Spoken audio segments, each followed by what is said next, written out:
closely related the data science with the machine learning is. And I will be talking about some of the challenges, applications in the domain of data science, in the domain of machine learning.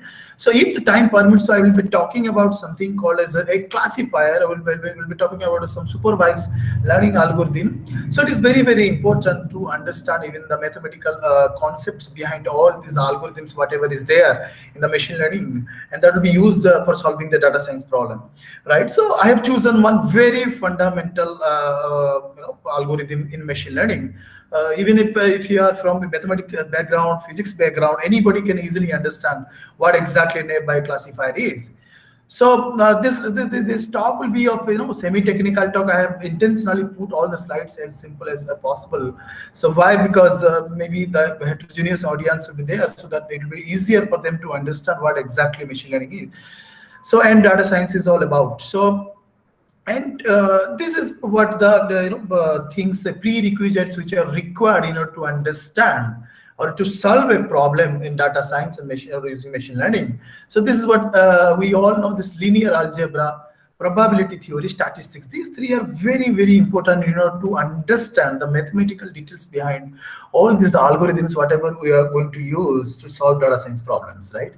So programming is also very, very important, a vital thing in order to, because ultimately we need to write program, right? So to solve a problem.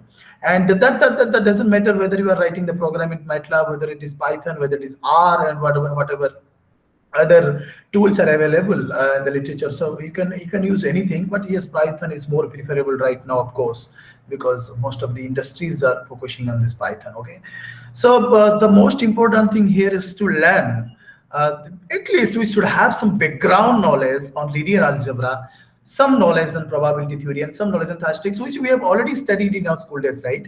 And the only just to, because linear algebra is so important, so we'll be totally handling the problems with the help of the metrics. So that's why we'll be definitely talking about something called as data set, and all these things are in the form of matrices. So linear algebra is it's so important. So we should have, as I mentioned, that we should have some background knowledge on all these things.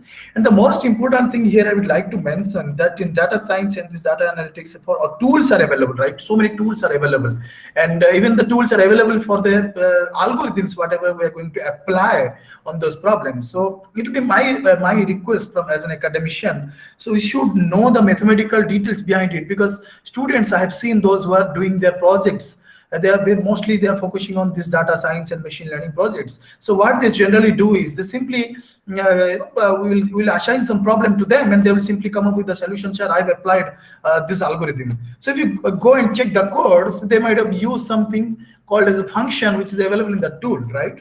So it's a sincere request to all of you that please don't allow them to use the functions immediately, so that what will happen is they will not able to understand what is exactly happening inside that algorithm. So even for us also the similar thing. So we should first learn the algorithm, then we will try to implement the algorithm by using any programming platform. So then if you want to compare with some the functions, whatever is available there in Python or in MATLAB, whatever, so you can compare with that. So you can feel what is happening inside the algorithms, which is very, very important. Otherwise, tools are available, you can use the function, you can give the input and get the output, so there will be no meaning out of that. So it's very important to learn what the algorithm is, and what are the steps involved in the algorithm, and how to handle the parameters in each of these algorithms. It's very, very important. So coming to the first part of our discussion, which is nothing but a data. So data, I should not discuss much about what do you mean by this data, and what do you mean by this information, and what do you mean by this knowledge. We all know that because we are living around this data. So data is everywhere around us. Whenever we are going for shopping also, so you are doing, you are shopping something, there also data is generated. Whenever you are clicking some videos, that there also data is generated. When you are going to the ATM, and withdrawing some money, there also data is generated. So everywhere data is generated, and data is so vast, the volume is so high, it will be very, very difficult for us to understand the data, but not to go through the data and what exactly it contains. So it is very, very difficult for us to understand the data, because the data is in the form of right now gigabytes or gigabytes. So it's very difficult for us. So data can be generated by the humans, data can be generated by the machines, data can also be generated by human machines combined, right? So now the question is, imagine the processing, analyzing, as well as the managing of this much of data. How difficult it would be, right, for us. So what we want, that how to deal with this much of data. So if you're having this much of data, so can we analyze something from this much of data? No, it's not that easy. It's not key. There are only 10 rows and there are some characteristics in the data. We'll look at the data and we can come up with a solution. No, it's not like that. It's like, big data we are talking about right now. So we don't have any problem to store the data right now. So if you go back to 1970s or 80s, at that time there were no such storage capacity. There are no such parallel processing machines like GPU, associated machines. But right now we are talking about the parallel machines. Right now we are having so much of storage capacity. Even in 3,000 and 4,000 rupees, you will get a 1 terabyte of storage capacity. So data is vast. So data is a very valuable thing right now. So the problem is very simple. I know, okay, this problem, that problem. But data is very, very important. Even creating data, storing the data, designing or to store the developing a data set is also a big thing, also a big challenge in the current era, right? So data is so important, and if you want to gain something from the data, get some conclusion from the data, if you want to get some insight from the data, if you want to mine the data, if you want to gain some knowledge from the data, so this is where the data science came into the picture. So data science is the science of analyzing raw data.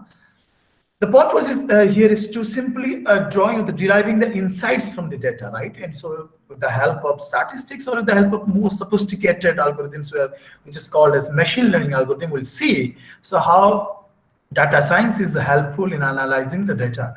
Okay, the raw data basically, with the help of statistics and machine learning techniques, more sophisticated techniques like machine learning, the purpose of drawing insights from the data. Right, so data science is right now very, very popular. It's a buzzword people are using every day. Even if you open, even in the YouTube, you'll get a lot of videos of data science, and a lot of institutes are also have started their PZ programs, UZ programs on data science, because there are a lot of opportunities for the students, even for the master student, even for a doctoral student as well. So they can go and join the companies. So millions of jobs are created in the field of data science. So that is why it has become a very important part of our life right now to learn data science. And we'll be talking, that's why we're talking about today, what do you mean by this data science, right? So data science is used in many industries to allow them. Why in the industries people are using this? In the industry also wants to solve several types of problems, right? And the problems then allow them to make, the thing is to allow them to make better business decisions. They can take better business decision, and even in the science as well, they can test the model, they can test the theories, okay? So that is why the data science is so popular right now. So, but this requires, the data science requires a process of inspecting, cleaning, transforming, modeling, analyzing, and interpreting the raw data, right? So data science, and there are also some other definitions and other things we should discuss. What do you mean by this data science? So data science uses scientific methods. The important thing is the scientific methods, processes, algorithms, and systems to extract knowledge and insights from data in various forms, right? So the desired form, whatever we want. So data science is an umbrella. It's a very important thing what I'm going to focus on machine learning today is. So the data science is an umbrella term, is an umbrella. This is the umbrella term that encompasses this data analytics, data mining we're talking about. So I'll show you one Venn diagram there. Everything will get clear crystal that the both words whatever we're talking about right now, this neurocomputing, this machine learning, this deep learning, this artificial intelligence, this data mining and data analytics, data analysis, data science, all are related to each other. Okay, so I'll show you one diagram, Venn diagram, an interesting Venn diagram which I've collected. So as I mentioned, that it encompasses the data analytics, data mining, machine learning, even several other related disciplines. So, but then what is it? Then people are right now talking about a data scientist, right? And some are calling it also data analyst. And so there is a difference between data science and there is some similarity as well as there are some differences between data science and data analytics. And there is also something called as data analysis. So basically, the difference between this data analysis and data analytics and analysis. So data analysis means you want to analyze the data, whatever is with us, the past data whichever is given to us. So data analytics is nothing but you want to talk about the future things, right? So while a data scientist, so data scientist is expected to forecast the future based on the past pattern, whatever is given to us. That's why we are talking about this machine learning, right? So we learn from the experience. We see the patterns, whatever is given to us, and based on that, we'll forecast something. Okay. So, and similarly, data analyst is usually the person. So we're calling the person who is doing this analytics. Then we're calling it as a data analyst. Is usually the person who can do some basic descriptive statistics, visualize the data, communicate data points of our conclusions, to come up with some conclusions, right? So final decisions as well. So this is what the diagram which I was talking about. The diagram is basically a Venn diagram. And if you look at the location of the data science is there in the middle, and if you look at it is related to the statistics, it is related to the visualization, it is related to database and processing as well. It is also related to KDD, it is also related to data mining, it is also related to AI, machine learning, and there is something in between machine learning. The subset is called as deep learning we are talking about right now. And there is also something called as a neural computing, pattern recognition study. See, all are related, and the most vital thing is to learn the algorithms, the methods to solve the data science problem, right? So that's what, so I've chosen so we should know that what machine learning is, the fundamental, the basic things behind this. Some of you might have known about this, but still I will try to discuss I'll try to give a different test of machine learning today, okay? And this is what the job of the data scientists people are talking about. This what are the skills required to become a data scientist, right? So the data scientist should have knowledge. If you look at they should have knowledge of machine learning, must the algorithms, the systematic methods, the automated methods, because you want to automate the process, and the computer should we will not involve in this particular. We'll involve in deploying the algorithms and all these things, but finally the model will decide that the future code or the future decision of. So these are the, as I mentioned, that we should have some knowledge of programming, machine learning, and we should understand the multiple analytical functions and all these things. So it's ability to how to become a data scientist. These are the skills required to become a data scientist, right? So machine learning expert, again, it's pretty similar to that, but again, whether it is machine learning expert, whether it is data scientist, all the time we need the knowledge of this, depth knowledge of these programming skills, right? So in ML, so as I mentioned, that we should have some knowledge regarding this probability statistics. Even in the data science also, we are going to use some machine learning algorithms. So this probability statistics we should know about. And finally, the data modulation and evaluation skills. You should be able to evaluate the models, whatever you want to, whatever you have generated, whatever you have designed. Let's say you've generated a model. How do you know that whether this model is a good model or bad model, or whether it's going to work on the unknown data or not properly? So for that, you should have some evaluation skill as well. Like we know how to evaluate the algorithms, because we have, those who are from the computer science background, they better know how to evaluate an algorithm, right? Whether you have also written an algorithm for solving a particular problem. I have also written an algorithm. So which algorithm is a good one? So we need to find out the time complexity, as well as the space complexity of both the algorithm. Then we have to come. Then finally we'll end up with a conclusion that yes, this algorithm is better than that algorithm. So similarly, there are problems. Then based on the problems, the performance measures are there. And the problems are nothing but like classification. The problems are nothing but called as regression. Problems are nothing but called as clustering. So for different problems, different performance measures are being used in order to evaluate the model and to check whether our model is giving proper result or not, right? So once we are having the data, so what are the different stages or steps people used to follow in data science and to finally have a decision or a reliable decision? Mostly these are the steps people used to follow, and finally ultimately the machine learning is the ultimate thing that will be applied in order to draw the conclusions from those data, or then in order to derive some knowledge from the data. So once we have the data, what the most important thing is how we will read the data. So to read the data is also an important thing. How will you read the data, in which format data is given to you, and whether you can directly read the data from the text format, from the Excel format, from the CSV format, whatever the data is given to you. And then once we are having the data, we have to check that whether there is something some irrelevant data present over there, or some missing values available in the data or not. If there will be some missing data available and that, then you can clean the data, or you can process the data, pre-process the data, so that it will be easier for the other algorithms to come up with a good solution, right? So then there is something called as a summarizing also, the summarization of the data. So summarization of data is sometimes so important, because let's say you are having a lot of data. The data is so vast, so at the time sometimes summarization of data plays a very important role in order to take correct decision. So let's say summarization is, for example, you let's say the data are of high dimension, and a lot of data are there for a particular characteristics or for a particular feature. So what you can do is you can simply calculate the variance or the mean of that particular variable, and you can calculate. So this is summarization of the data basically. And then visualization. So visualization is pretty important sometimes. This also gives sometimes the insights of the data, right? So if you can visualize the data, so you can also do a lot of things. So, but visualization is not that easy. If the data are of high dimension, so at that time the visualization will not be that much easy. Let's say the data is of 2 dimension. I will show you, for example, that I'll show you the data. If the data is of 2 dimension, how easy it is for sometimes also for us to take that decision, right? And but it is not that easy. And there are tools available for visualization as well as for cleaning the data, summarizing the data.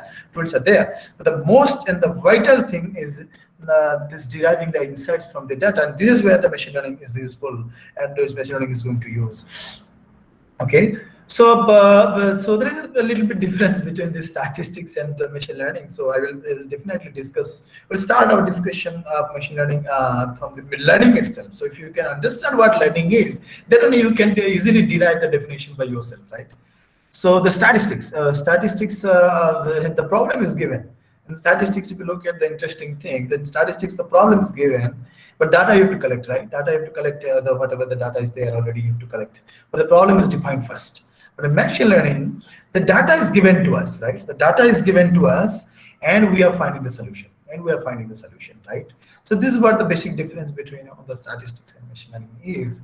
And we'll start, as I mentioned, that we'll start our discussion with the learning. So what do you mean by this learning? So I'll ask you one fundamental question. I'll show you also two different images or two figures. So so I've chosen the data can be data can be of different types. The data can be very simple data. I mean the numerical data. Data can be the categorical data, and data can be anything. Data can be the complex data like videos, images, text, sound, signals. Data can be anything, right? So most of the thing, and for most of the challenges and examples, I have chosen the images as the data for just to show you and just to make you understand that what machine learning is. So because image can be easily understood by anyone, right? So so because it's my favorite, that's why I've chosen, so nothing else. So let's discuss what learning is all about. Then I'll be discussing what machine learning is, right? And what do you mean by machine learning? The formal definition as well as the informal definition. We'll start our discussion with informal way of discussion of machine learning, right? Oh, so this question, I'd like to ask you that can you recognize these two images? So can you recognize these two images, which is there on your screen right now? So it's a very simple answer. The answer is pretty obvious to us. Why sir is asking this type of question to us? The images which is on the left hand side is nothing but the images of Sardar Vallabhbhai Patel, and the images which is on the right hand side is nothing but the images of Dr. APJ Abdul Kalam. So now the question is, can you recognize these two images? A very simple question for us. Yes, we can able to recognize. But if I'll ask you one more question to you, that how do you recognize it? So how do you recognize it? So this is where the concept of learning, the intelligence lies in, right? How do you recognize it? The answer is either you visited, because this is the left one, the left hand side image is nothing but a statue of Sardar Vallabhbhai Patel, which is there. We call it the Statue of Unity, which is there in Gujarat. So either you visited this place, either your parents have shown you these images of Sardar Vallabhbhai Patel, maybe not exactly these images, maybe the images which is similar to this, or else you have gone through some newspapers or some blogs or some videos of the Statue of Unity. Also, similarly, you have seen a lot of images of Dr. APJ Abdul Kalam, or else you might have met Dr. APJ Abdul Kalam in your lifetime. or else you have seen him in some videos, or your father, your mother have told from the childhood, yes, this is he is Dr. APJ Abdul Kalam, he is Dr. APJ Abdul Kalam. So you have not seen this particular images, right? Whatever I'm showing to you, you have seen some images of Sardar Vallabhbhai Patel as well as Dr. APJ Abdul Kalam.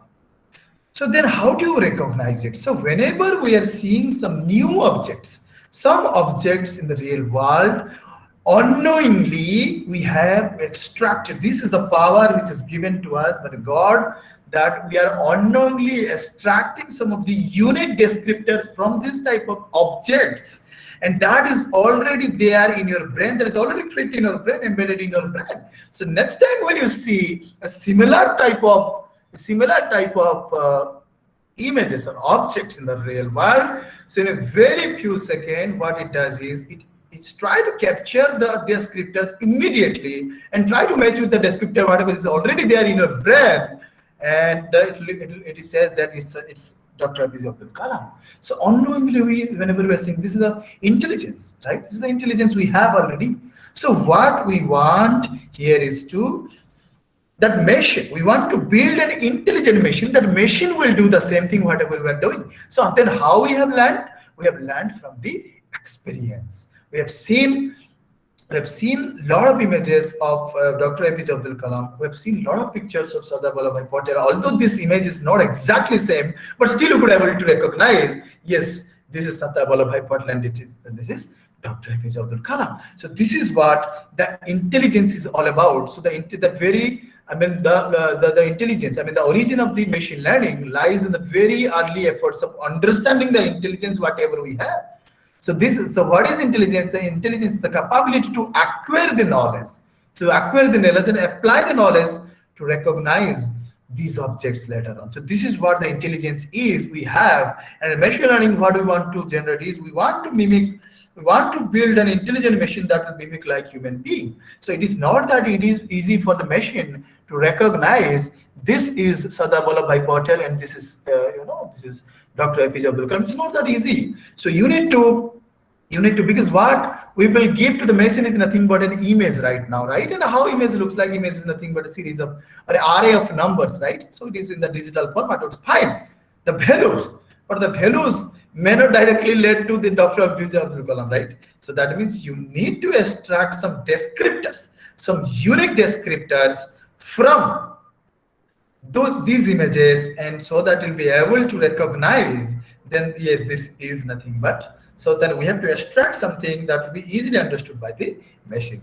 So that's what the objective, the goal of the artificial intelligence, of the machine learning, to make a system as much as intelligent as we are. Okay, so that's what the importance of this machine learning is. So then, can we write a C and C++ program? Can we write a C and C++ program in order to implement this machine learning, algorithm, in order to recognize these two images? Can you write it? People give this task to you. I'll provide a set of images of Sardar Vallabhbhai Patel. I'll provide a set of images of Dr. APJ Abdul Kalam. So I know if I'll show you those images, you will be able to recognize, because that intelligence you already have. So the training or that learning is already there. The model is already built in your brain.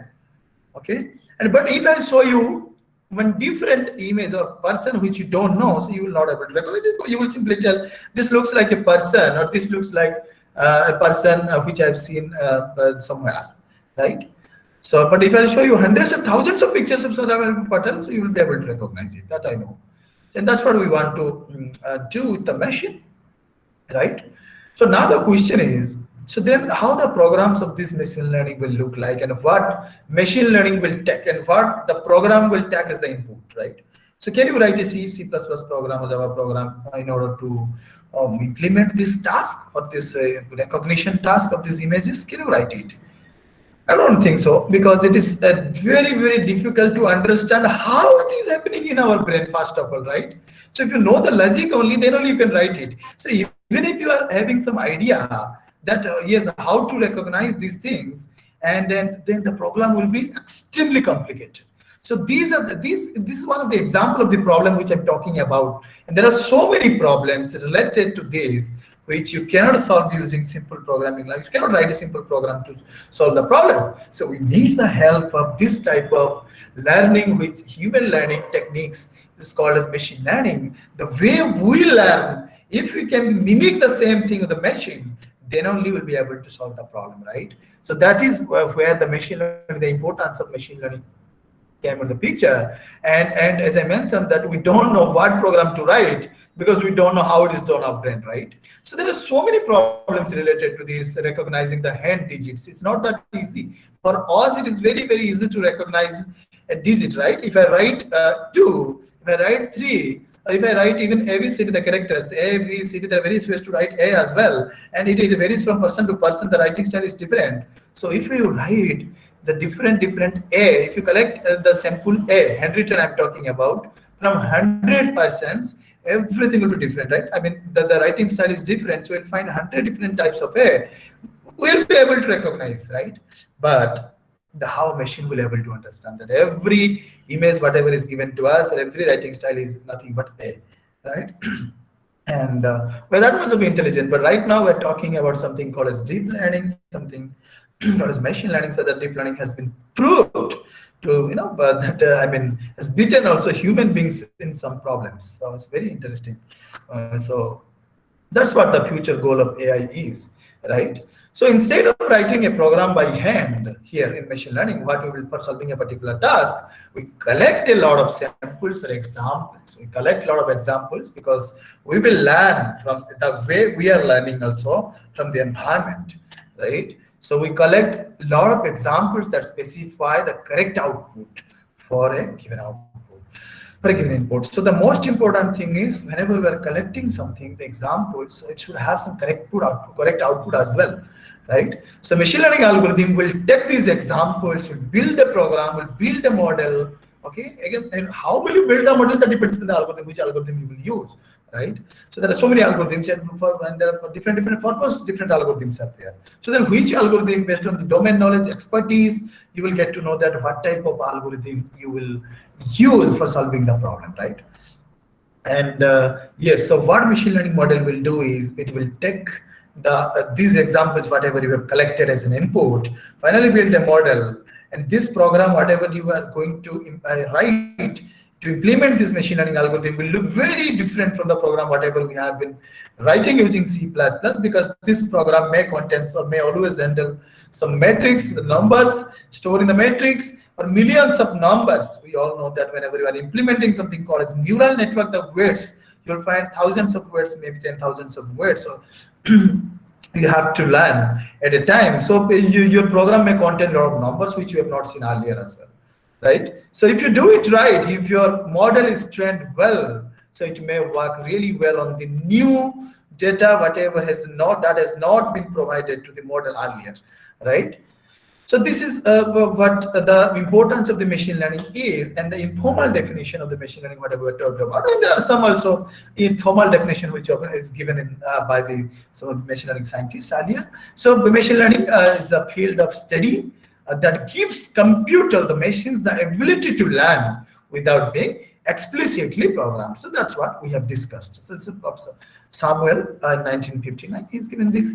And one more important definition, formal definition of machine learning provided by Tom Mitchell is a well-posed learning problem is a computer program is said to learn from experience E with respect to some task T. So we also know, right, that learning problem means we are designing some machine learning model. So it will definitely learn from the experience. So we should provide some examples, right, some samples to the model. So there should be some task, of course. So we should have some problem, right? Otherwise, why? So based on the problem only, we'll collect the samples. And there must be some performance measure as well to evaluate the model. So these are three things we need. So a computer program is set to learn from experience E with respect to some task T and some performance measure P if its performance on the task T as measured by performance, of course, will be measured by the P, improves with experience E. So to make you understand this particular definition, I've chosen one particular problem, right? Or same example. So the example is very simple as a email classification problem, whether the email, because right now also Google is suggesting us whether this is a spam email or not spam email, right? So suggesting us based on the activities what we are doing, right? So we are sometimes reporting that this is a spam email. So then it automatically takes some features or characteristics or descriptors from those type of emails, that okay, if this type of characteristics are there, then this email is a spam. Okay, so the goal here is to, and the task here is to simply the email classification problem, the classifying the emails as spam or not spam. This is nothing but the task T. But watching you, the program is watching you always, that level, whether the email is spam or not spam, is nothing but called as experience E. It's the samples. It's the samples all the time. You are leveling whether this is spam email or not spam email, right? So this is what the experience it is gaining every time. And then how will you know that whether it is correctly classifying or not? The number of emails correctly classified as a spam or not a spam is nothing but the number of emails. How many emails are correctly classified as a spam or not spam? That's what this is. We call it as a performance measure P. Okay. Later on also we'll discuss something about it. So coming to the learning problems, the learning problems, it's very, very important to know that what are the different types of learning algorithms available in the literature in machine learning. So there are two very popular learning algorithms or learning techniques we follow.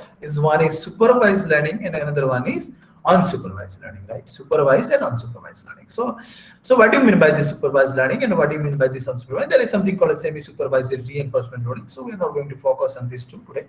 So what I'm going to focus today is supervised basically, but maybe other speakers I have seen the actually scheduled. So I've seen that the other speakers also are going to discuss something called as clustering. Unsupervised learning is a very, very important actually. There is a very important data science problem as well, clustering. So the supervised learning is very important, and many of these problems in the real world are supervised in nature.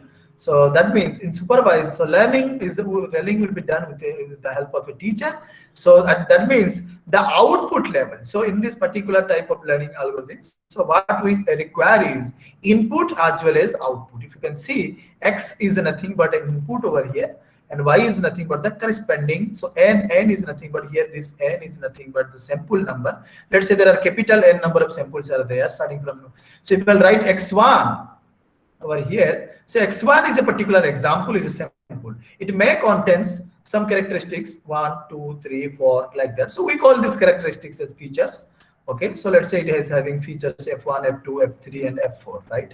So then it will have some values. It will have some values, maybe numerical, maybe categorical, whatever. So this is one sample, and we call these all. If you collect all these values together, we call it as a feature vector. We call it as a feature vectors. Mathematically, we call it as a feature vector, and this is what is. So that's why, and I have written over here. If you look at, so R to the power D, so all maybe real values, and D is nothing but the dimension of the feature vector. So here the dimension is 1, 2, 3, 4. That means my D value is 4 over here. Fine. So if you look at the output is here. It is nothing but Y1, the corresponding output. Let's say you are solving a classification problem. So the problems which are coming under this supervised categories are mostly this classification problem and regression problem. So classification is providing a label to a particular sample. So simple. Let's say this. I want to classify the two things, whether the person is an Indian person or a foreign person. So maybe the features can be here, and the features should be very, very relevant and should be very unique as well. So like I want to solve a problem. So it's a two-class classification problem. I'm calling it as a, let's say, binary classification problem. So binary classification problem, that means I want to classify, given a data of a person, I want to simply classify whether the person belongs to India or belongs to some other country, right? So then, what should be the features? The features could be, the hair color, the body color, the height, and all this. The weight cannot be a feature, right? Weight cannot be a unique feature, because we all know that why. So this is, and then the Y1 can be, if there are two classes, maybe I can label the classes as 0 or 1. I can also label 1 or 2. I can also label as India, and I can also label the categorical values as well. Okay, so this is what this y1 is. Okay, and this is what x1 is. So similarly, there will be x2, there will be y2, the corresponding output. So every time you will be having a set of inputs as well as outputs in order to design the model. So output will be very, very important. Output will play a very important role to design the model. So every time if you do some mistakes, there will be some output to guide you. Okay, there will be some teacher to guide you. So that's what the importance of this supervised learning is. And then basically, as I mentioned, there are two problems which you follow in supervised. One is classification, one is forecasting, regression. So the basic difference between this classification and regression, you remember, very important. The classification, the output levels are discrete, like 0, 1. Here it is Indian for n 1, 2, or if it's a multi-class problem, maybe it will be 0, 1, 2, 3, 4, like that. If it's a 5-class classification problem, right? So, but then in regression, we're talking about something called as market forecasting, dollar value prediction, temperature prediction, rainfall forecasting. Yeah? So there definitely the output will be real value. So this is the basic difference between this classification and regression is all about. Okay. So coming to the unsupervised learning techniques, so unsupervised. So if you look at what's the basic difference between this unsupervised and supervised is, so here my data only contains the inputs, my data doesn't contain any output. So that means output. So this type of problem you may face in the real life. Mostly the data which are generated by the industries. So there even sometimes they don't know. So they've generated the data and they don't know about the output, and they, let's say, forget about the collection of the output, and sometimes the collection of the even leveling the output is very very costly. So that's why it is sometimes you will get this type of data. Only what you have is simply x1, x2 having some characteristics and some features. Okay, so then what is the over here is what are the task what you can do over here is the one of the most important task is nothing but clustering. So clustering is nothing but grouping similar type of elements. Okay, grouping similar type of elements in different groups. So I'll show you with one example also how the clustering looks like. So it's very challenging sometimes because you do not have some idea about the output levels. So the most important thing is from this data itself, you will choose some center point, or you will compare with those center points, and finally you will build some, ultimately some, you will end up with some clusters or the groups which contain some similar elements. So how do you do that? Because so mostly other speakers will be discussing most on it, and how will you do that? And simply you'll be using some similarity measure. So then based on the similarity measure, you will measure the similarity of different samples. So then finally you will end up with a different clustering or clusters. And there is something called as very important in data science as well, dimension reduction. Okay, not all dimension reduction techniques coming under this unsupervised category. There are some dimension reductions like PCA, principal component analysis, basically. So it's coming under this type of category because it doesn't require the output levels in order to reduce the dimension. So why it is required this dimension reduction? So basically we could sometimes call it as a data transformation as well, right? So data transformation, the data is of a high dimension, and maybe it will be difficult for a classifier or for the other algorithms to handle this data. And in addition to that, maybe the data contains, right? Maybe the data contains some irrelevant or redundant features or redundant characteristics. So then what you will do is simply you want to reduce the dimension. You want to simply remove those type of data, whatever is there, and redundant features are there, or else irrelevant features are there. You want to reduce it so the data dimension can be reduced, and also sometimes it is helpful for visualizing the data, right? So that's what this dimension reduction is all about, and sometimes it is very important as well to apply on some of the data. If the data dimensions is very high, sometimes you will find, that let's say my data set. So my data set contents here, data set looks like sometimes over here, like the samples, and in the column you will find the features, the characteristics, and finally maybe the data set contains some label, may not. If the data set contains labels, then you may apply some supervised learning algorithms, to solve the problem. If it is not containing, then you may apply some unsupervised learning techniques, okay, to come up with a good solution. So finally x1, x2, like that up to xn, and nothing but the different samples, and maybe sometimes this n, and this, let's say this is a feature 1, 2 up to FD, because I have here noted down over here. If you can see the symbol D I have used for the feature dimension, and sometimes there may be some cases. So if N is greater than D, then it's fine. The number of samples are greater than the features. But there may be some situations where you will find N is very smaller than D, so the dimension is very, very high. So at that time there will be a problem if you apply some techniques like, this is called as sometimes PCA and LDA. So there will be problems sometimes, because we'll be always handling these matrices. And if you go or get into the details of this PCA and LDA, we're talking about which is coming under supervised categories. So there'll be a problem. We call it this problem is a small sample size problem. Okay, triple S problem, small sample size problem, triple S problem. So when the number of samples are very, very less compared to the number of dimensions of the samples. Okay, so this is how we divide the learning algorithms into different categories, and the two most important learning categories are nothing but supervised and unsupervised. Let's get into the details. I mean, with one example, I would like to show one example in order to make you understand. So if you look at the first one, is a very simple one. So they're given a set of images. This is a dog, again dog. The second image is also image of a dog. So the third one is nothing but an image of cat, right? So simply the machine learning, the supervised machine learning algorithm, if you are solving a classification problem over here, so the job is to simply provide label.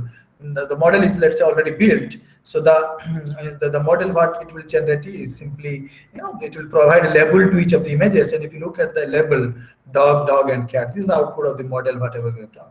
So it is not that easy like we have seen, and then we can easily assign a label to each of these images. It's not that easy for a model, okay? Because if you look at the first one is a dog, the color, the environment, the background, everything, the size is different. The position of the dog is also different here. Also, if you look at the second one, how easy it is for us to understand or to recognize this is a dog as well, right?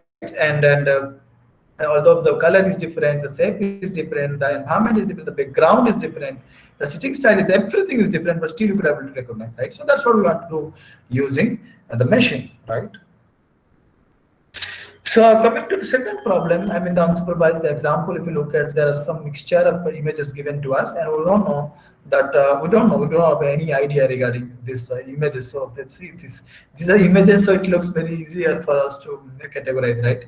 But if I look at, we will show you some data in terms of some numerical values. How would you know that whether this sample is close to that sample, right? Without evaluating anything, or without applying some machine learning algorithm. So it will be very difficult. So here it is, just I have chosen the same example just to make you understand what exactly clustering is all about, okay? The grouping of similar type of elements. If you look at, there's a mixture of samples given to us. This is nothing but, there is there are some cats, there is something called dogs. If you look at the outputs over here, the outputs are nothing but three different groups of three different animals over here. Okay, so just if I go through quickly the machine learning structure of different algorithms, and the structure, if you look at the structure as well over here, the machine learning algorithm, what it takes is nothing but the inputs in terms of data. The data can be text, documents, images, sounds, and so on, anything. And the first and foremost thing is to to extract the features. Yes, the first thing is actually the pre-processing and the data processing. If the data are not good, if the data contains some unwanted information, or data misses something, or it has some missed information, what I have to do is you have to pre-process the data. That's what I have not shown over here, but it can be a vital stage that you have to check the data that whether this is required or not. So data pre-processing is of course a very vital stage, and data cleaning as well. So this is what then the next vital stage is nothing but the feature extractor. So how will you extract the features, right, from those given data? So then what type of features you will extract from the data, that's also given the problem. That's also a major problem over here. So that what type of features you will extract from this. So here I just want to show you that what are the steps we usually follow, and how the structure, the architecture of the supervised learning algorithm is different, or it looks like, and how it is different from the the unsupervised learning architecture. So if you look at this, as I mentioned, that is input, then followed by something called as feature vector. Then so once you have some values, so I mean the data is in the form of some values and all this form of the vectors, then you can build some machine learning algorithm, and the machine learning algorithm definitely will take the help of these levels. But whenever you are extracting the features, you are not looking at the levels, right? Whenever you are using this machine learning algorithm, then only you are looking at the levels. Okay, so that means that the features are here, whatever you are extracting are called as a hand engineered features, but what people are calling right now is a non-handcrafted features or non-hand engineered features. And there the features are learned from the model, and we are calling it as a deep learning models. Okay, so the features basically are learned from the models, and features are basically at that time are updated with the help of this output responses values or the levels. Well, that is a different case, but here it is totally different, that the machine learning model, whatever you will generate, okay, so you will generate with the help of the levels. And once the model is built, no need to build the model again, because the model is already built. So next time what you will be doing is, so this is what is we call it as a training or learning. The whole procedure is called as a training, right? So training, so the model, in the training, the model is built, right? So definitely whenever we are having some data set, contain some samples along with the features, we usually divide the data set into two types or two different sets. One is training, one is testing, and there is something called as validation as well. We'll discuss later on. So training and testing. So training is basically used to these samples are basically used to build the model. So if you so there are some samples in the training set, there are some samples, how to divide the data set, that also I will discuss later on. There are some procedures, and but the intersection between this training set and testing set should be equal to 5. So that means not a single testing set, not a single testing sample should be provided to the model during training. That's what.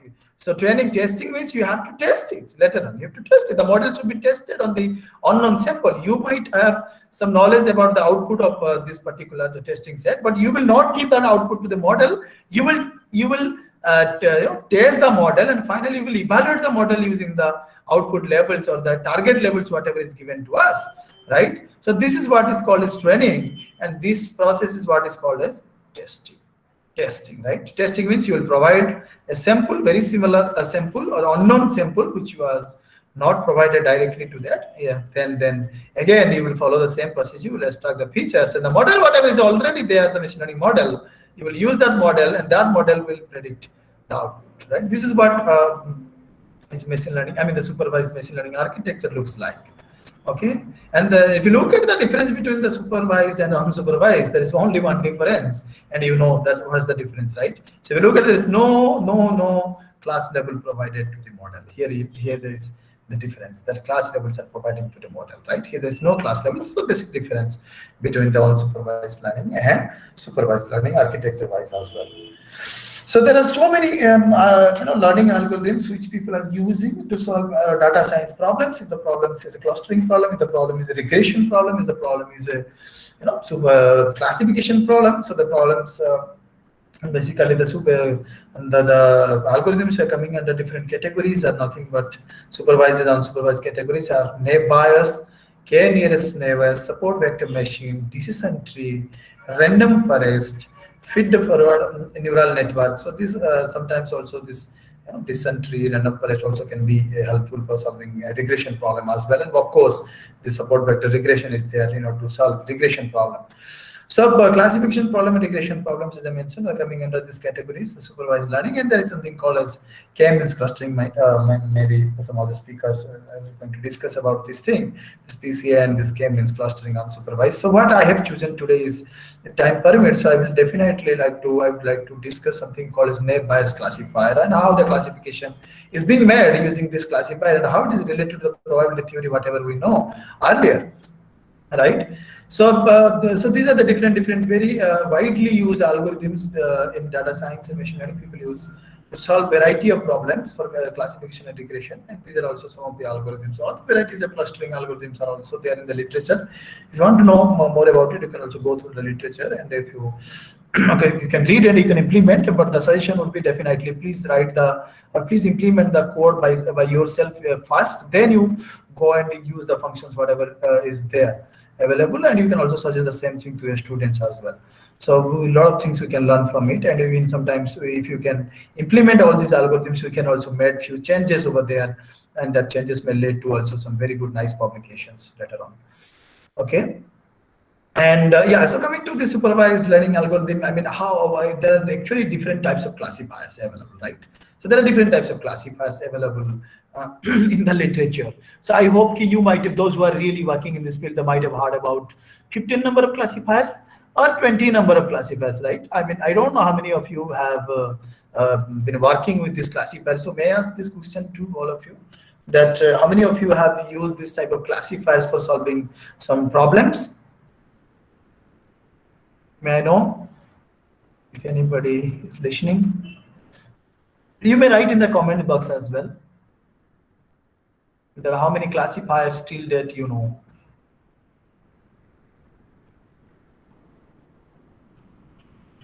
Or how many classifiers you have used for solving your problem.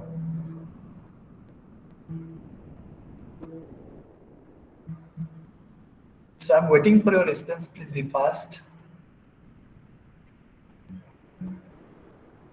Yeah, all are new to this field.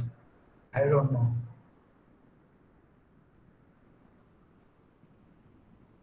Yeah. Finally, I got a response. Yeah.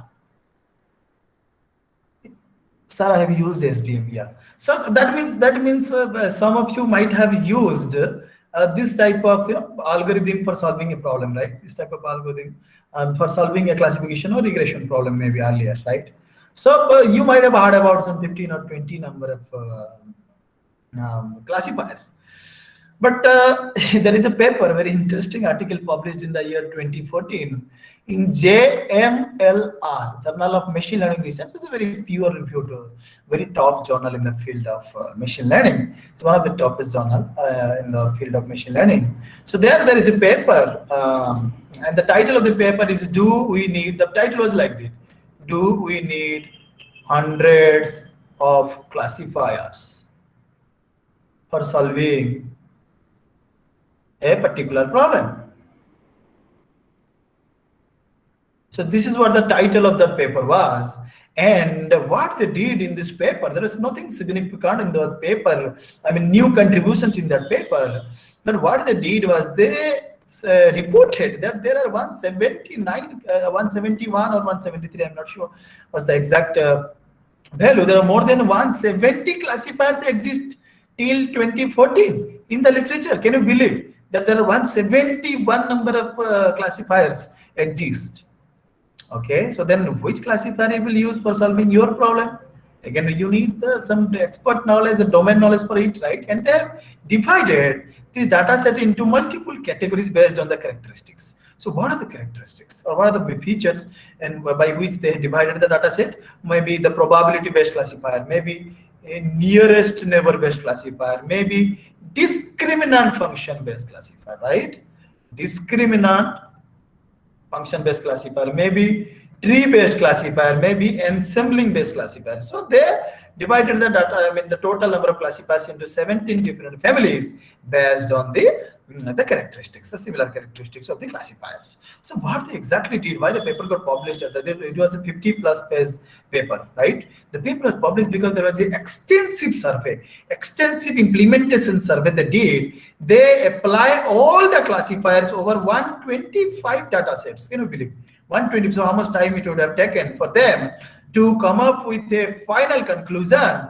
They reported in the paper that they usually want to evaluate each model, and they usually is to provide the suggestion to the, not the conclusion, the final conclusion, a suggestion to the readers who are reading these papers or who are working in the field of data science. And it's very, very important whenever we are working in a company, that company, because we all know that there are so many classifiers available in the literature. So then which classifier is going to fit in your problem? So that's what the major challenge is, right? So then how will you decide? And what are the problems associated with your, even if you are applying the best model, so then why it is not giving better results, right? That's also very, very important thing. So these things company want from a machine learning scientist, machine learning expert, data scientist, not that everybody knows how to write the program, right? So what they want from the experts or from the data scientists, this one, given a problem, how will you collect the data? How will you apply your domain knowledge to solve a problem, right? So as I mentioned that what they did is 171 classifiers, they applied over 125 data sets, and then finally they come up with some suggestion that whenever you are solving a problem using, classification problem, using any data set, so it's always better to try first something called as random forest, something called as SVM with some kernels like RBF kernels and polynomial kernel, and something called as feed-forward neural network. And one form of the feed-forward neural network is called as extreme learning machine. Extreme learning machine, which is nothing but a single layer feed-forward neural network. It is extreme learning machine is a learning algorithm like backpropagation learning algorithm, but it has lot of advantages over backpropagation learning algorithm. It's an iteration free based learning algorithm. It takes very less time. It is 10,000 times, 1,000 times faster than the backpropagation neural network algorithm. And the concept is not a really new concept. The concept was there from since 2006.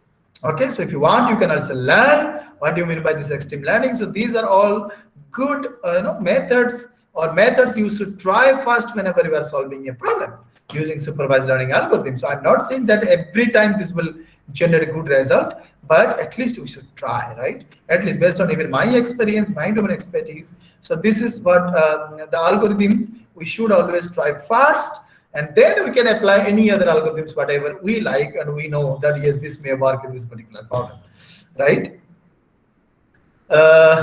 So as I mentioned, there are different ways to classify a problem. So here, if you look at what I did is this is the data. So the data I have plotted over here is a two-dimensional data. I mean, the data contains two different features, and my aim is here is to classify the data into two categories. Whether the breast, let's say breast cancer data set, and then the classification is very simple. It's a binary classification. So and then I have to recognize or I have to identify whether a particular sample belongs to malignant category or benign category. Okay, so the number of features is can be one or more. We all know that one feature is not going to work for a real life problem. We definitely have some more than one features, sometimes maybe in terms of thousands or 10,000, right? And if you look at just forget about the the line which I've drawn over here. So look at the data whichever I have plotted. The data of one class is represented using a circle. The data of another class is represented using a cross mark. Okay, so the data I have plotted over here. In real life, you sometimes cannot plot the data because here the data is two-dimensional, but in real life the data may not be two-dimensional, maybe of multi-dimension. So it will be difficult for the users to visualize the data. It's again a research area. So data visualization, right, is coming under again data science as well. So fine. So what's the measure goal? There are various ways of defining a classifier. So one of the greatest ways is to draw a straight line, draw a hyperplane, in order to classify the data either into this category or into these categories. And this is nothing but the output of a learning model. And then there are some classifiers which are nearest neighbor based. You look at the nearest neighbors, and then finally you'll come up with a level of the unknown samples. Fine. So here, if you can see, there are some samples which are also misclassified by this particular straight line. I'm talking about because the data is two-dimensional. That's why I'm talking about a straight line. Otherwise, we'll call it as a hyperplane, right? If it's a multi-dimensional. So what's the job of neural network or SVM is to generate this hyperplane only, right? And the equation of this hyperplane is nothing but Wx plus p, and you know what do you mean by this?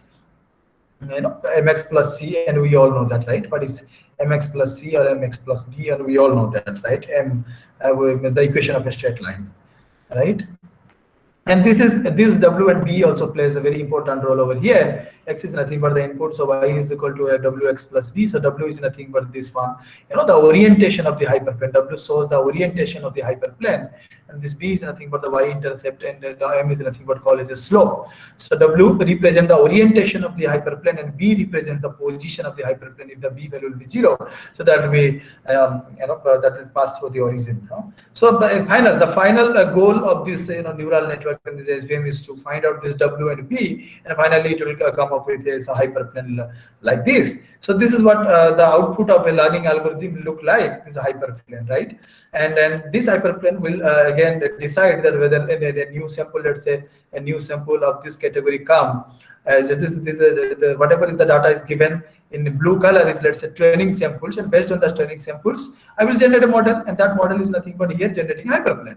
So finally, let's say the new sample is given to us, and I want to decide, I want to classify the sample into any one of this category. Definitely it is falling on the right side of this particular hyperplane, so I can call it as, so this belongs to class 2, this is not class 1. Okay.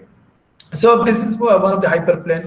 This is one of the ways to classify the data into two categories, and similarly you can also draw some other things to classify multiple categories.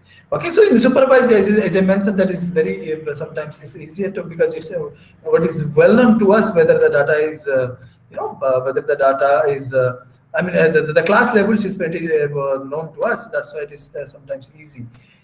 But in unsupervised, we do not know how the data looks like, and because you do not have the class level, the only thing what you can do is, okay, sometimes the data here is given is a very simple one, so that it makes two different distinguished clusters, right? But you will not find this type of data in real time, right? So you will find some different types of data, and again you have to cluster the data based on the algorithms, whatever is given or whatever is there in the literature. So Google, a lot of every day, whenever you have woke up, and we use knowingly and unknowingly these concepts of machine learning every day. We are opening something in the Google News, and if you want to know about some news, if you look at this thing. So let's say this is a particular news if you look at. So Google used to cluster this news into different groups. After, let's say, this similar type of the news you will find over here from Times of India, from Times Now, from Hindustan Times, from the Indian Express. So basically Google uses, whenever you are opening something, or whenever you are opening a Flipkart website, Amazon website, it recommends something. We are using, this is what is called is Netflix. It recommends that which movies I have already seen a similar type of movie, it is showing to me. Also the YouTube, whenever you are opening YouTube, you know that whatever the things you have already seen, the similar type of things it will show it to you, recommend to you. That's what the recommended system is. And everywhere we are using every day machine learning and machine learning. So we are living around machine learning. So there are so many problems that are best solved by machine learning, and there are also some problems which are currently being solved, which will be solved by this machine learning and this AI technologies, and the cutting edge AI technologies as well. So this is one is the like data science problems, like web click data. So whenever I click in some data, whenever we are opening some Facebook and all these things, every time I think one speaker is also going to discuss about what is called a sentiment analysis. Okay, so they might have discussed about something called as natural language processing. Is how to generate the data from this, Flipkart and this Facebook and Twitter and all these things, how to process the data. So that's what they may discuss more about it. And there are some data in the biology domain as well. DNA, RNA, it looks very complex sometimes to understand by the medical persons or medical experts. So can we apply the knowledge of, or can we apply the machine learning algorithms in order to understand or the mine or gain some knowledge from those type of data, right? So a lot of things which, a lot of problems which also we cannot program by hand. We have talked about some problems which we cannot, autonomous vehicles. There are some autonomous vehicles designed by some of the companies like Mercedes-Benz and other companies. They're also working in this type of projects. So autonomous vehicle, autonomous helicopters and all these things. And there is something called as very interesting, is called handwritten recognition, right? And self-customizing programs like Amazon, that also we have discussed about, right? So there are a lot of problems in machine learning, supervised, unsupervised, and reinforcement categories. So supervised, unsupervised, if you look at a lot of problems, classification, regression, here it is clustering, dimension reduction. If you see a lot of problems related to this, which are based on by machine learning till now. So, but as I mentioned, that I'm going to show you some interesting challenges where I'm going to use some image as the data or videos as the data. So then what computer see when computer see an image? So computer see an image in the form of a matrix. Okay, the matrix contains some values, right? And basically the images contains the series of values or series of arrays of values or integers, and then the values again depends upon the types of images you are using, and basically it contains a lot of pixels, and every pixels have two things. One is the coordinate values, and another one is the intensity values, the color values. So the color values basically for the grayscale images lies between 0 to 255. So 0 to 255. So if it is a binary image, the value will be either 0 and 1. So if it is a color image, very important, color image. So there will be three different planes for R, G, V, and every plane will have the values between 0 to 255, 0 to 255, 0 to 255. Right, so this is what how actually the images look like, because I'm going to show you some of the problems which are related to these images and videos. So this is what one of the problem, the similar type of data is also you can map into other data as well. So this is, for example, I have taken image classification problem. Let's say this image classification problem is nothing but animal classification problem. So there are animals from different categories. Here basically 4 different categories: tiger, giraffe, horse, and beer. So if you look at the images from different categories, so the tiger size is different, the color of the body of the tiger is different, the position is different, the background is different, the sitting position is different, everything is different from each other, but still we could able to recognize, yes, this is a tiger, right? So this is what we want to do with our machine, that we want to build an intelligent machine that can extract, we want to generate, also we want to use some algorithm that can extract some features here, very meaningful features from these images, so that it can be easily recognized. There are some of the applications in this, why this image classifications or this type of classifications are important.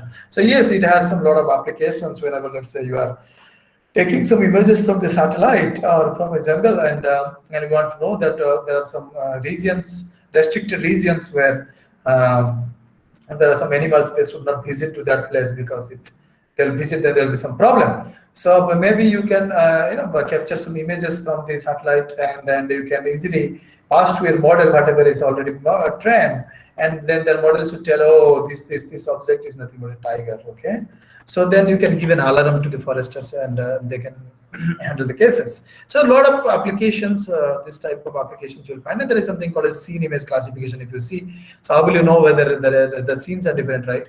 So like tall building, inside the building, street, highways. So there are also some problems which you see, that something called a street and something called as highways. How will you know that whether it's both looks like a street only? The highway is also a street, but it looks like it is pretty different from this. So then it's sometimes even difficult for us also to know that what you mean by this highway and how it is different from the street as well. So these are all challenges, even in medical also, in medical domain also, you will find situations like this. So there will be difference between some normal images. So there are the images which are in the first line are nothing but the brain MRI images taken from the top views, axial views, and yes, the images are taken from the healthy patients, those are not having any types of brain diseases, and the images in the second line are taken from the patients who are suffering from some types of brain diseases, right? And there is the patterns. If you look at the patterns over here, the patterns are pretty different from each other. The patterns, there are some disturbances in the pattern, which is there.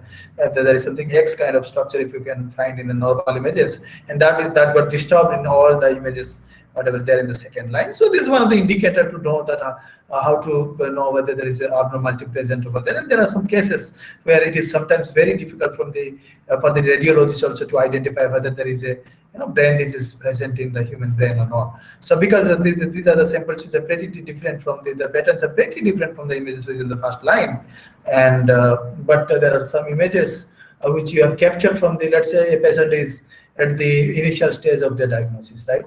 So what will happen? So if you initial stage means there will be no much difference between the normal and the MRI images of the normal human being and also the abnormal one. So that's what. So then in that case there is a challenge. Then how will you know that whether there's a that image belong to this category and this? So you can also relate the same thing with the data whatever is given in the already in the form of the table. Mostly in companies, and they give the data in the form of a table where every rows denotes the samples and the columns represents the features. Maybe in sometime you may find that there are something the row I mean the samples in the columns and the rows or the features in the rows, right? So now I would like to show you something called as a very interesting problem whenever we are solving a machine learning, a data science and machine learning problem. There is something called as a large interclass similarity. This is what you will find in the real case, the real-time cases, and you have to look at and you have to solve the problem as well as clearly the large interclass problem. So here, if you can see, there's a food image classification problem, right? Food image classification, and the images are pretty easy to recognize. The first one is banana, then orange, then egg, like that. The grapes are there. So it's very easy to recognize these images, and because these are easy cases, right, to understand or to recognize these images. This is a food image classification problem. I will be talking about the importance of this food image classification, why we are, why this is a challenging task, why it's a very recent task, and why people are so much concerned about solving this type of problem using machine learning and data science, algorithm, the techniques, right? So this is what the problem is. So the previous case was pretty easy to understand, but now I would like to show you something which is called as large interclass similarity problem. See, so there are two different images. I mean, the images in two different lines, first line, second line, and both are coffee. Both are the images of the coffee. Coffee basically served in Singapore and Malaysia. It's a kind of coffee available there. And there is something called as Americano, which is basically available in the United States. And if you look at this copy, so how will you identify that which one is coffee and which one Americano? But although the taste is different for both of them. The taste is different. So unless and until you test it, how will you know that whether it is copy one Americano? This is called as a large class. Is not interclass similarity. It's a large interclass similarity. Both looks pretty similar to each other. So similarly, if you look at the data, whatever is there in the table format as well, sometimes it looks very similar to each other, but they are very different to each other, right? And if I show you some the data over here, some the images of tea, images of different types of milk as well. So how will you know that which one is the tea and which one is what type of tea? So a lot of large class intersimilarity problems are there, and if you look at, and also there are some problems over here, incomplete food. Right, incomplete food. How will you know that which foods were there? Let's say you forget to capture the images. So and then finally, and after some time, okay, and you, okay, oh, I have not captured the images. So let's capture the images right now. At least it can identify something, right? So then you can. Okay, so this is a very difficult task for even us sometimes to identify that what type of food the person was having. Okay, and this is common. This is so common in case of images and videos. It's so common. Okay, and in case of data also it was called as a noise as well. But here it is, if you see.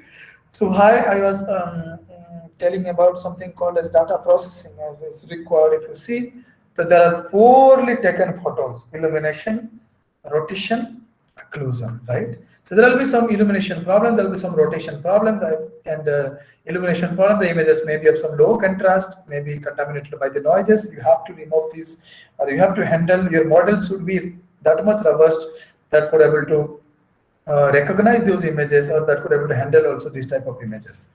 So this is what also again some challenges in the field of this food image classification. So why? So now the question is again, let me discuss about this thing, and then I'll be discussing what is the application in this domain. Okay, and then the food image classification. If you look at multiple food items again, it's the greatest challenge, right? Multiple food. First, you have to detect where is the food, right? And then thereafter you have to recognize. It's a kind of face detection, tiny face detection in the wild, right? So you have to first detect the face whichever there in the wild you have captured, and then you have to recognize it. So recognition is again a bigger challenge. So so this is what is very challenging and very important as well. right? So multiple food items. How will you detect it? You look at how it is detected, and it's telling it is rice and kebab and like that. It's banana and strawberry. It's very interesting problem, right? And so then it is rice and chicken. If you look at it's rice, chicken is there above the rice, and then it still you could able to recognize it is rice, and then this one is chicken, right? So it's very important, and this the paper was published in this so important conferences and also journal articles. And then now the question is, so how the problem is related to the real world problem?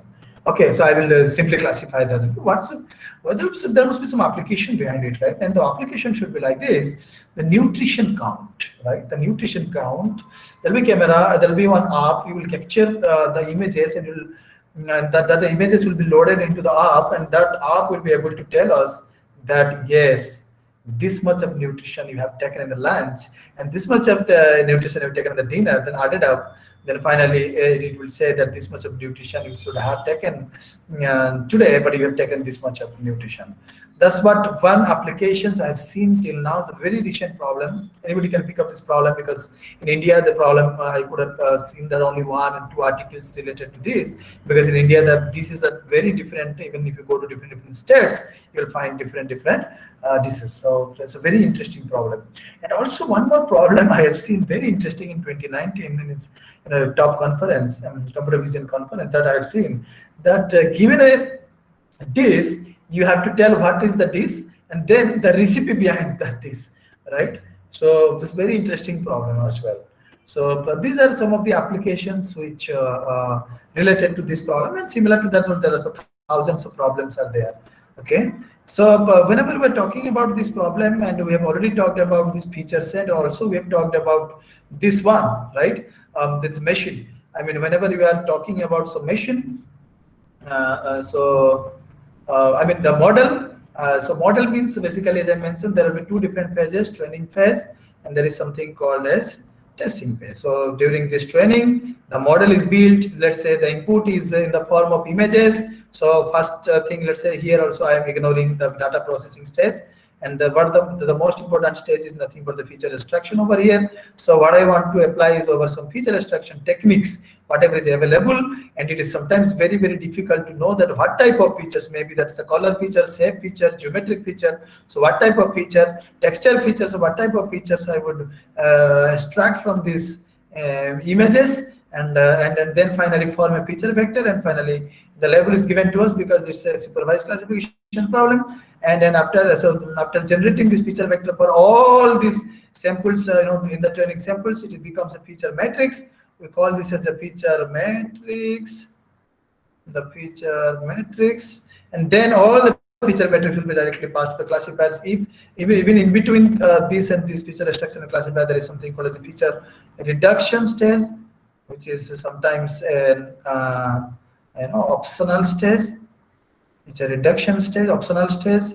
In the number of features, we found that very high compared to the number of samples. Also, there are some features are irrelevant at this. Either you can use some feature transformation technique over here. The transformation can be of two types, can be a feature reduction or can be a feature selection. So reduction is to simply reduce the dimension by not keeping the original values, but selection is nothing but a subset selection. You will select or pick up some of the features, let's say features like this, up to D number of features. So you will select either this feature or this feature. This is called a feature selection. Subset selection, which subset of the features will work for the problem. Okay, well, so then something is important, is very important, is called as classifiers. Here I'm going to use some statistical classifiers, whatever is available is in the literature. We've seen so many classifiers, and finally the model is built, and during training also you can evaluate the model whether the training error or whether the training performance is good or not. So if the training performance is good, so now your model is, that means you are checking that your student is really doing well in the class test or in the test whatever you are doing in your tuition,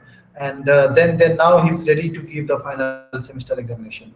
So now what you can do is the testing phase, they'll be provided, of course, not out of the syllabus question, right? The question which is very similar to the questions, whatever we have done. I mean, the data which is similar to the data, whatever we talked about, we cannot provide some other data over here. If you provide some other data, then it will behave badly, right? So The most important thing is this one. So then finally feature extraction. So then you will extract the similar type of feature, whatever you have extracted by using, during the training phase, and then the model is already built, and you will simply pass the model to the classifier, and the classifier will be able to recognize this. This is a tiger. This is what the architecture of, or the multi-stage, or the pipeline of a machine learning architecture is. And there are some evaluation measures like the actual output, the actual output, whatever you have derived. This is what you have derived. This is called as actual output. You have derived from the model, and that there is some target or desired output which is given to us already. Okay, we call it as a target output. So if this is equal to this, then there is a correct matching. So that means the correct classification is made by the model for this one. So then similarly, you can also calculate the error, that how many are misclassifications, that how many of the samples out of this, let's say 10 number of samples you have provided, that out of 10 number of samples, how many are correctly classified. Let's say 8 number of samples are correctly classified out of 10. So how we found out the accuracy is nothing but in terms of this one is 80% accuracy you have got from the model, right? So we have talked about a little bit about training and testing. That what do you mean by this training, and why training is important, and why testing is important. Training is basically in training the model is built, in testing the model is applied to the new data. With testing only you can see the generalization capability of the model. If it is really behaving well in the testing set, then of course you can say the model is having good generalization capability. But the goal over here is to building a machine learning algorithm that is to perform well on both training as well as testing. Otherwise there will be a problem. The error in the training data called as training error, and the error in the testing data is called as testing error. But the test error indicates how well the model will perform on the new data. So how well the perform will on the new data is called as the generalization error. So generalization. So the generalization, the test error is pretty similar to the generalization error. The perform, if the model performs well on the new data, then it has having good generalization capability. So test error is equal to generalization. How it generalizes, how it generalizes well on the new data. So whenever you are solving a problem, I've seen a lot of my friends are working after with PhD. They are working in industries in the domain of this data science and machine learning.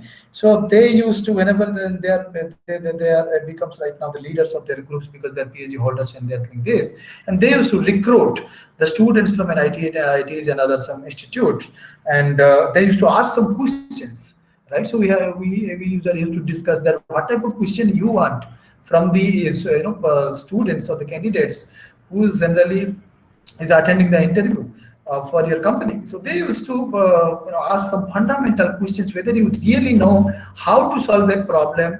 The what algorithm you will apply based on some condition. They don't want to know even the algorithms, what are the steps of the algorithms of this algorithm. They don't want this one. They want whether given a problem you will be able to put your intelligence or to get the solution, right? So these are the questions they usually ask. What do you mean by this overfitting, and what do you mean by this underfitting? Okay, so what do you mean by regulation? What do you mean by generalization? So overfitting is something called as overtraining. So we sometimes also we know what's the consequence of the overtraining. ज़्यादा पढ़ाने से क्या होता है? ठीक है, ज़्यादा उसको push करने से, ज़्यादा अगर हम उसको ये करते हैं, so there will be a problem sometimes, right? And that means overfitting is a situation. If in that situation, the training error of course will be very low. I'm talking about error that should be low always for better one, right? The training error you will find low, but the testing error will be high. At that, if the model is suffering from this overfitting problem, and if the model is suffering from overfitting problem, so the generalization capability will not behave well on the testing set, because we've talked that the testing error will be high. So definitely there will be poor generalization. So we don't want this one, right? And so overfitting is a major problem, and we have seen there are some problems, or there are some. Now we have applied so well to the most important algorithm and a very good algorithm, and we have found the model is really behaving well on the testing on the training set, but not behaving well on the testing set. So at least we should tell that maybe the model is going through some underfitting problem, and it should be overcome by using some of the technologies or the methods available for this avoiding this overfitting problem, right?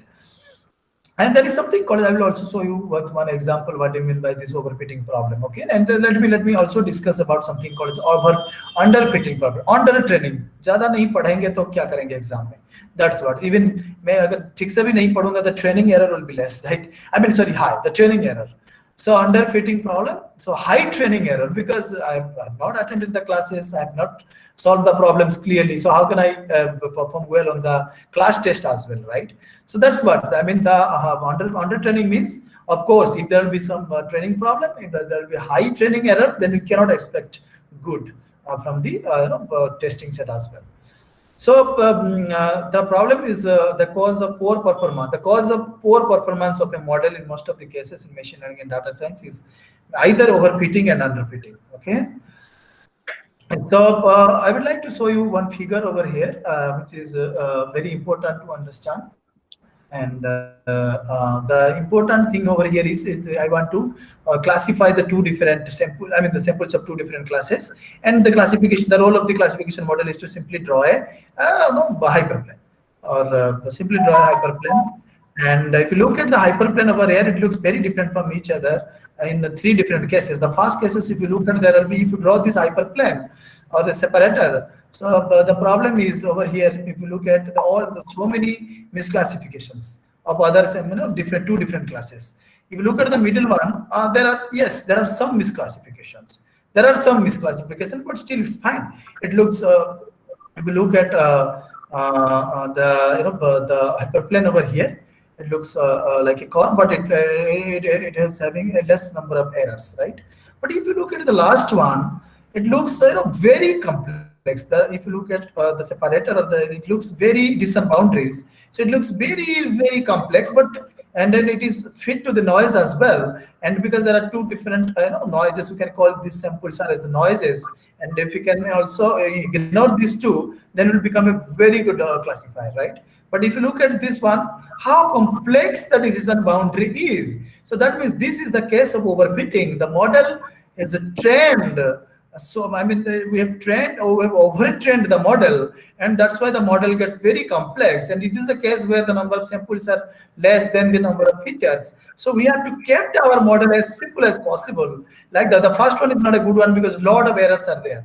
The second one is acceptable, appropriate fitting, we can call it as, because there are few samples which are misclassified. But and then if a new sample of this categories comes over here, it will be able to recognize. Okay, but the same sample, if you look at this one over here, it will be able to recognize this class, right? So that's why the problem is. And here also, if you look at, so here if I'll put one new sample over here, the same sample, if you look at, so it will not able to decide that what type of the sample is, the class level. So this is what the problem of this overfitting. The model will get very, very complex, will fit to the noise, and there will be problems, right? So overfitting is a problem. I mean, the more you train, the training error will get down and down and down, but there may be a chance that the testing error may increase, right? May be high. So then there are so many ways to avoid overfitting, and one of the ways is to use the validation set. Okay, we call it as early stopping. So what we will do is training set, training, testing, and then something called as validation. Then what we will do is we will divide the training set into two different, training and validation, right? So we will divide it, and so then this validation set will be working as a testing set. And what you will do is you will check whenever you are training, you will check whether the validation is set. The validation error is also going down along with the training error or not when you go down the iterations, right? So if it is not the case, so then you have to check the moment it increases, the error gets increased. Okay, so then at that moment you have to stop the training, and so because the validation error is going high, so that's why you have to stop the training, and we are calling it as early stopping, and this is one of the ways to avoid overfitting. Okay, and there are so many things where you will also learn the different measures which are required to evaluate the classifiers, the model. There is something called a sensitivity, specificity, accuracy, precision, F1 score. So these are all different types of measures, performance measures we generally use to in order to evaluate classifier. Similarly, there is something called as root mean square error, mean absolute error are basically used for solving regression. Similarly, there are also called clustering, how to recognize or how to evaluate the clusters or clustering algorithm. There are also some performance measures. So finally, there are these are some of the tools basically used in data science, machine learning, and deep learning. If you can see, as Python, R, and MATLAB is not present over here. So then there is machine learning tools are called TensorFlow, Scikit-learn, Weka, and all these things people are using in data science also to solve the problem, and also MATLAB as well. And there are deep learning tools are nothing but called as Keras, PyTorch. So analytics, the data analytics tools are nothing but Hadoop and Spark. So even there are something called as there is something called as Jupyter Hub, Seaborn, basically used for the visualization tool. Very important to know about these things. I mean, other speakers may talk about this much about these tools and all these things. So spend little time every day, learn machine learning tools, algorithms, become a machine learning engineer, data scientist, also scientist as well. And finally, so wisdom is, so these are the two quotes. I don't want to even read it out. So you may follow this, you may not follow. So, but this is a reality that the wisdom is not a product of the schooling, is but this lifelong attempt to acquire it. And this is how we learn, and this is how we learn. And this is how also the machine learning models or data science models usually learn, right? So learn from the experience. Every day we're learning something. So learn steadily rather than a short pause for longevity. As I mentioned, you need to implement it as an academician. We have to do it, right? So we have to learn every algorithm carefully. We have to learn every step carefully. We have to implement it. So then only we can able to know that what exactly happening inside each and every algorithm, right? So okay, so I think we are running out of the time, right, Adam? It's okay, Dr. Deepak. It was a quite engrossing session and a very good session. So probably we can adjust the break so we can start the next session from 2:15. Thank you so much. And I'll just go through the chats if any audience has any query. Um, does anybody have any question for Dr. Deepak? Or should we end the session? Anybody, please? Okay, so it seems either everybody has. I'm writing my email ID, madam, in the comment box. So if they want, if they want to communicate with me, also they can communicate with me. So it is drnayak@ieee.org. So they can send me whatever the queries they have, and if they want to know something more about these areas and all these things, and they can also talk about me, and they can talk to me. And so don't expect immediate reply from me. So I will definitely reply within 24 hours. That's for sure. And so thank you so much once again for listening me. And so I've tried to explain whatever is important as an introductory lecture for data science and machine learning. And I must thank all the participants, whoever is attending this. And I must thank all the organizers, Professor Jaspal, Professor Latika, for inviting me. And thank you so much, ma'am. And thank you so much once again for inviting me. Yeah, thank you, Dr. Deepak. And a very clean and very simple presentation. Thank you. Thank you, sir. So for participants, we will join at 2:15 as like we are ending day, so that you guys can have your lunch. So we'll resume back our session at 2:15. Is it okay, Dr. Lavika?